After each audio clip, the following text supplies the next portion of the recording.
তো ফাইনালি চলে এসেছে সেই ট্রেলারটা, যেটার জন্য আমি তো অনেক দিন ধরে ওয়েট করেছিলাম, অনেক দিন ধরে অপেক্ষা করছিলাম। মার্ভেলের D23 এক্সপোতে দেখিয়েছিল, তখন কিছু কিছু মিথ্যা কথা বলবো না, লিকড কিছু জিনিস দেখে নিয়েছিলাম। তো পুরোটা তো অতটা খেয়াল করিনি, কারণ লিক ছিল তো, বারবার ক্যামেরা ইয়ে হচ্ছিল। তো সেখানে দেখে নিয়েছিলাম। তো আমি যেটার কথা বলছি সেটা হচ্ছে মার্ভেল স্টুডিওস থান্ডারবোল্টস, যেটা থান্ডারবোল্টসের যেটা অনেকদিন ধরে কনসেপ্ট ছিল, অ্যানাউন্স করে দিয়েছিল মার্ভেল, সেটার চলে এসছে ট্রেলার। ট্রেলারও এটা বলবো না টিজার ট্রেলার, বাট টিজার ট্রেলারের নাম একটু বড়ই, কারণ প্রায় 2 মিনিটের কাছাকাছি একটা টিজার। 2 মিনিটের কাছাকাছি ওটাকে টিজার বলে না, ট্রেলারই বলে যেতে পারে। তো খুব এক্সাইটেড ছিলাম, চলে এসছে, দেখে ফেলেছি। এবার তোমাদের কাছে সাথে ডিসকাসটা করিনি যে কেমন লাগলো ট্রেলারটা। ট্রেলারের শুরুতেই দেখায় ইয়েলেনাকে, উইন্টার সোলজারকে, মানে ইয়েলেনা আর ইয়েলেনার বাবাকে। ইয়েলেনা বলতে যা হচ্ছে স্কারলেট উইচ, এই স্কারলেট জোহানসন যে ক্যারেক্টারটা ছিল ব্ল্যাক উইডো, ওর বোন। ও একজন ট্রেন ফাইটার, সব কিছু।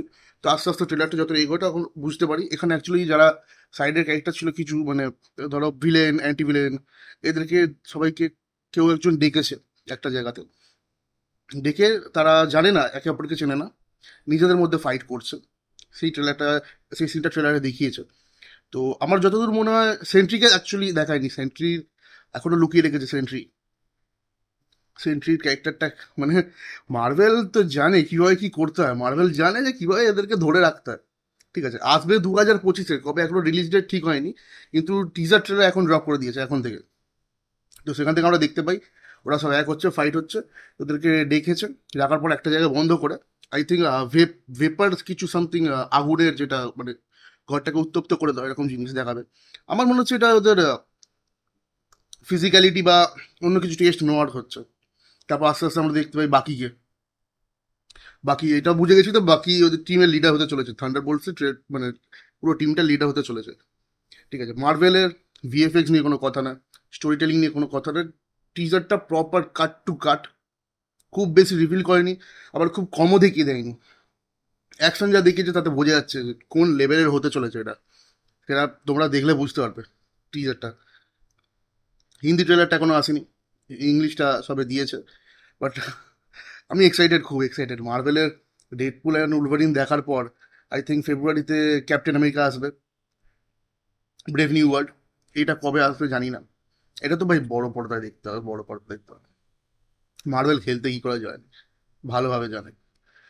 তো এখানে আমরা ক্যারেক্টার ডেভেলপমেন্ট বলতে অ্যাকচুয়ালি থান্ডারবোল্টসে যারা ক্যারেক্টারগুলো আছে ওদের ডেভেলপমেন্টটা দেখতে পাচ্ছি। So ওরা কিভাবে টিম হবে না হবে, মার্বেল সেটাই করছে। কারণ অ্যাভেঞ্জার সিক্রেট ওয়ার্স বা আমাদের ডুমসডে, প্রথমে আই থিঙ্ক সিক্রেট ওয়ার্স আসবে, না ডুমসডে আসবে, তারপর সিক্রেট ওয়ার্স আসবে। তো সেই জন্যই আই থিঙ্ক ক্যারেক্টারগুলোকে বিল্ড আপ করা হচ্ছে। কারণ অরিজিনাল যারা 6 অ্যাভেঞ্জার ছিল তাদের মধ্যে এক দুই তিন তিনজন তো মনে হয় চলেই গেছে। হ্যাঁ, না তিনজন না, চারজনের মতো চলে গেছে হয়তো। এবার দেখা যাক, এবার আস্তে আস্তে captain America brave new world আসবে, থান্ডারবোল্টস আসছে, তারপর ফ্যান্টাস্টিক ফোর আসবে, এক্সম্যান ডেডপুল তো চলেই এসছে, উলভারিন ডেডপুল। মার্ভেল খেলতে কি করে হয় জানে ভাই, মারাত্মক হবে এটা, মার্ভেল খেলতে কি করে হয়। খুব এক্সাইটেড আছি, ট্রেলারটা আমার খুব ভালো লেগেছে। তোমরা গিয়ে দেখো, চেক আউট করো ট্রেলারটা, আই থিঙ্ক তোমাদেরও খুব অসাধারণ লাগবে। ঠিক আছে, হ্যাঁ অসাধারণ আমার লেগেছে, সবার নাও লাগতে পারে, কারণ আমি যেহেতু বহুত এক্সাইটেড ছিলাম এটা নিয়ে, সেই জন্য আমার অসাধারণ লেগেছে। হয়তো যদি না থাকতাম তাহলে হয়তো আমারও খুব একটা ভালো লাগতো না, কিন্তু অনেকদিন পর দেখতে পেলাম, যার জন্য কিছু হবে। আর লাস্ট সিনটায় বাকির যে ওটা দেখাবে না, যে বুলেট প্রুফ, মানে হিউমার তো ট্রেলারটায় পুরো ভরে ভরে রয়েছে। মার্বেল জানে, মার্বেল জোক সবসময় দিতেই পারে, দিতেই থাকে, আর কিভাবে কাজে হয়, কাজে লাগে সেটা তোমরা সবাই জানো। মার্ভেলের কাজই ওটা হচ্ছে, এটা যে হিউমার, কমেডি, সাথে অ্যাকশন, ইমোশন সব একসাথে জুড়ে রাখে। তা ডাইরেক্ট কে করেছে সেটা আমি জানি না, একবার দেখবো, আমি কি চেক আউট করবো। বাট যা বোঝা যাচ্ছে, মার্ভেল ইজ ব্যাক, আস্তে আস্তে ফের আসছে। সবাই যেটা ভেবেছিল না শেষ হয়ে গেছে, সেটা আর হবে না, মার্ভেল ব্যাক করছে। এটার জন্য অপেক্ষায় আছি, থান্ডারবোল্টসটা কবে রিলিজ ডেটটা দেয়, আর 2025-এ রিলিজ হবে। Just can't wait. তোমরা নতুন হলে চ্যানেলটাকে সাবস্ক্রাইব করে নাও, বেল আইকনটাকে প্রেস করে দাও, কমেন্ট সেকশনে জানাও তোমাদের কেমন লাগলো ট্রেলারটা, পারলে ভিডিওটা তোমরা শেয়ার করো। ঠিক আছে, দেখা হচ্ছে খুব তাড়াতাড়ি নতুন ভিডিওতে। চলো টাটা।